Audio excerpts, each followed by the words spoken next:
The old brick building at the edge of town had a history that most people preferred to forget. The morgue was no exception. It stood on a forgotten street, its heavy steel doors and stained windows an unwelcome sight for those who passed by. Its reputation was that of eerie silence and unspoken dread. For 20 years, Jake Thompson had worked the night shift at the morgue. A seasoned pathologist, Jake had seen his fair share of death, but nothing could have prepared him for the night he was about to experience. It was a particularly cold and stormy night. The wind howled like a tortured soul, and the rain beat relentlessly against the windows. The lights flickered intermittently, casting erratic shadows that danced along the walls. Jake had settled into his routine, checking the bodies, filling out paperwork, and making sure the equipment was functioning correctly. Tonight was different, though. The darkness seemed thicker, almost tangible, as if the storm outside had seeped into the very essence of the building. Jake was alone, save for the bodies that lay in cold, metal drawers. The radio, his only companion, played softly, its static intermittently interrupted by ghostly whispers of static. As Jake moved from drawer to drawer, he noted a new arrival, a body that had been wheeled in earlier in the evening. The man had been found in a remote part of town, a victim of an apparent accident. His body had been badly mutilated, and Jake's stomach churned at the sight. With practiced efficiency, Jake prepared the body for examination. As he began the autopsy, a sudden draft swept through the room, causing the lights to flicker wildly. Jake looked around, trying to pinpoint the source of the chill. The air was thick, almost electric, and he couldn't shake the feeling that he was being watched. The autopsy continued in eerie silence until Jake noticed something peculiar. The man's eyes, though clearly lifeless, seemed to follow his every movement. Jake dismissed it as fatigue and nerves playing tricks on him. He pressed on, trying to ignore the growing sense of unease. As the clock ticked closer to midnight, Jake heard a soft whisper, almost imperceptible above the sound of the storm. He turned, but the room was empty. The whispers continued, growing louder and more insistent.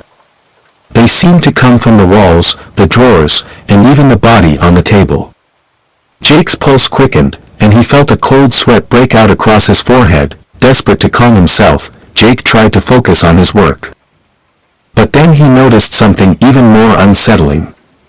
The body's fingers twitched ever so slightly, as if trying to grasp at something. Jake froze, staring at the body, convinced that his mind was betraying him. He reached out to check for any signs of life, but the body was as cold and lifeless as ever. The storm outside raged on, its fury echoing through the empty hallways.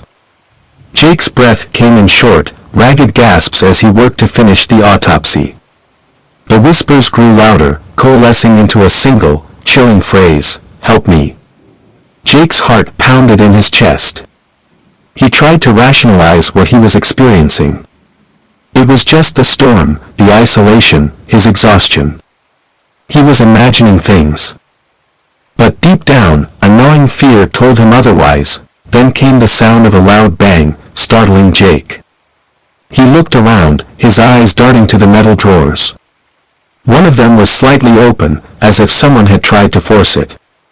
He walked over and peered inside, but it was empty. The sense of being watched intensified, and Jake's hands shook as he closed the drawer. Suddenly, a chill ran down his spine as he heard footsteps echoing through the hall. He was alone in the morgue, he had seen to that. With a deep breath, he picked up his flashlight and ventured into the darkened corridor. The storm had made the hallways eerily silent, the only sound being the distant rumble of thunder. As Jake walked deeper into the building, he felt an inexplicable urge to return to the autopsy room. Something was terribly wrong, and he had to make sure everything was in order. When he returned, the room was colder than before. The lights flickered erratically, casting long, distorted shadows across the walls. The body on the table was no longer in its original position. Jake's heart raced as he approached the table, his flashlight casting a beam of light across the body. It was now sitting upright, its head turned to face him. Jake's breath caught in his throat. The man's eyes were open, and a ghastly grin stretched across his face. Jake stumbled backward, his mind reeling with fear. The body's lips moved, forming the words, "You shouldn't have come here." Desperate, Jake grabbed a nearby scalpel and raised it defensively. But the body on the table began to convulse, and the room was filled with an ear-splitting shriek. The lights went out completely, plunging Jake into darkness. In the pitch-black room, Jake could feel a presence moving around him. The whispers were louder now, mingling with guttural growls. His flashlight flickered on, and in its brief beam of light, Jake saw that the room was filled with shadows, dark, shifting shapes that seemed to close in on him.